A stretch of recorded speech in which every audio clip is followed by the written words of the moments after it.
Sometimes it takes getting pushed over the edge, plunging in a free fall straight for the earth to have the most obvious things come into focus. I was about 15 when the question, "Who am I?" surfaced and started causing me grief.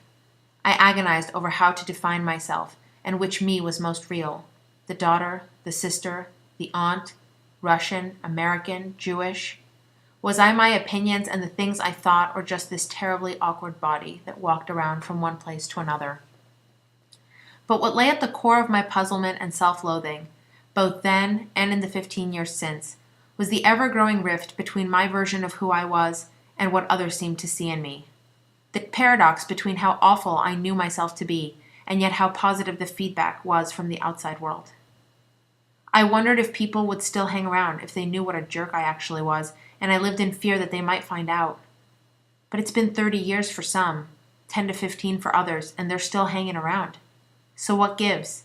It can't be that they're all just stupid and batshit crazy, right? Now, after years of self-doubt and deprecation, self-help, therapy, and meditation, it appears I have found myself and a strange sense of peace in the most unlikely of places, everywhere and nowhere, all at once. My name is Lisa, although my passport and high school friends say it's Elizabeth. I am part Lisa, part Liza, part Liskin, and part Lizunia.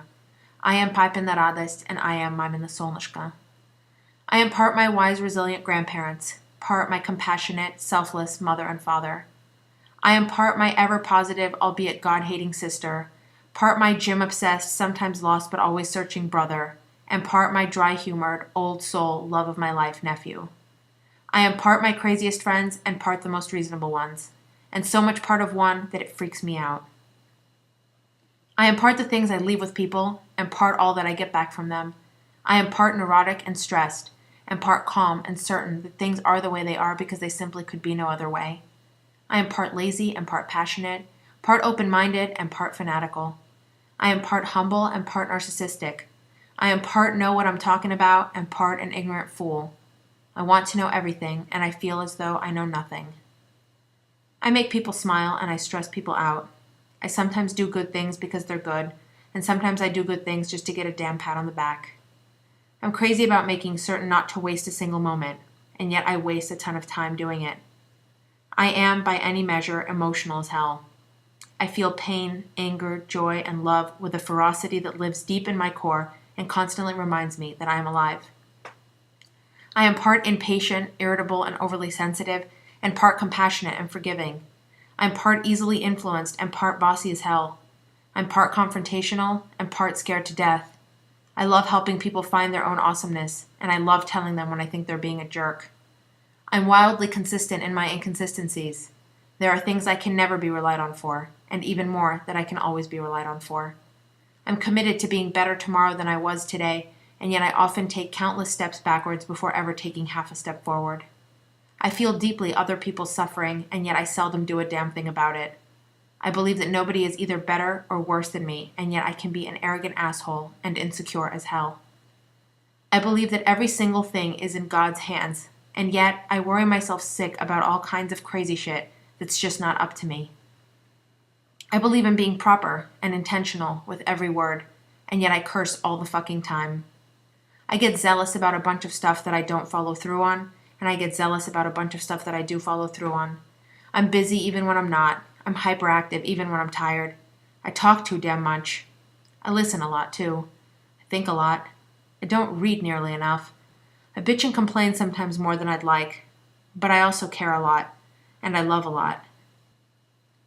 I'm not always proud of who I am, and yet I don't want to be anybody else.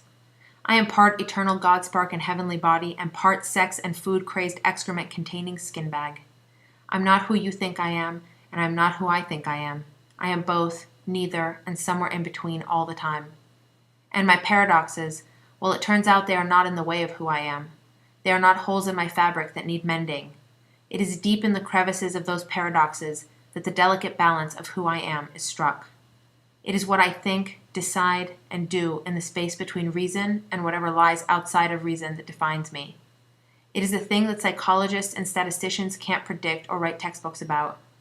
It's like standing at the fulcrum of a seesaw, using your feet and balance to keep the plank parallel to the ground. It's a delicate dance, The slightest movement to one side or the other will topple the whole thing. And so you stand there. The muscles in your feet and legs twitch and jerk so subtly, so precisely, so instinctively, that you know they're not coming from your mind. You can't control them. They're being controlled by something deep inside, a perpetual struggle that keeps you in balance.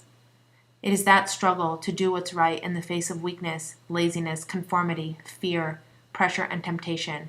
When everyone tells me I'm nuts, when all signs point right, and something deep inside tells me to go left, it is at that fork in the road that I find me.